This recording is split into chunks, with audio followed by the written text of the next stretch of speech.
অশোকনগরে রেলযাত্রীদের মুখে ফুটল যুদ্ধ জয়ের হাসি। শেষমেশ এসি লোকাল ট্রেন দাঁড়ালো অশোকনগর প্ল্যাটফর্মে। শিয়ালদা বনগাঁ শাখায় চালু হয়েছে এসি লোকাল।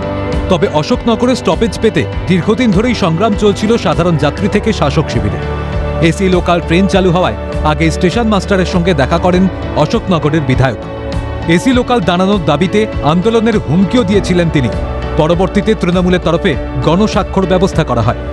অবশেষে 15 সেপ্টেম্বর থেকে অশোকনগর সহ আরও বেশ কয়েকটি স্টেশনে দাঁড়ানো শুরু করেছে এসি লোকাল। আমি রেগুলার বনগাঁ লোকালের যাত্রী। আজকে খুব আনন্দ যে আজকে যাচ্ছি, এটাতে খুব ভালো লাগছে। ফার্স্ট এক্সপিরিয়েন্স, দেখি কীরকম হয়, বাট ভালো লাগছে। এই প্রথম এখানে এসি ট্রেনটা এখানে দাঁড়াবে। অনেকটা মানে দেখেছি সবাইকে যে এইখানে স্টেশন দেয়নি, যেহেতু স্টপেজ দেয়নি, সেটা নিয়ে অনেক সংঘর্ষ করেছে। মোটামুটি অনেকবার পিটিশন জমা দেওয়া হয়েছে যাতে এখান থেকে দেওয়া হয়।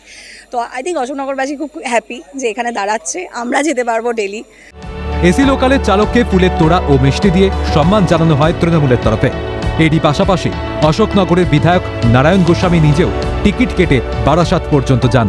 এবং আমাদের এই আন্দোলন, গণস্বাক্ষর, ডিআরএমের সঙ্গে দেখা করা দেরিতে হলো রেল কর্তৃপক্ষের বোধোদয় হয়েছে। তারা আজকে থেকে রেলটা চালু করছেন এবং এই রেলে অশোকনগর থেকে আমি সাওয়ার হচ্ছি, রেলে আমিও নিজেই উঠব।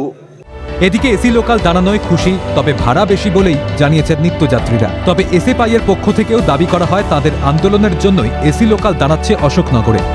ফলে স্বাভাবিকভাবেই স্টপেজের কৃতিত্ব কার সেই নিয়ে শুরু হয়েছে রাজনৈতিক চর্চা। উত্তর 24 পরগনা থেকে দেবকুমার দেওর রিপোর্ট, ক্যালকাটা নিউজ।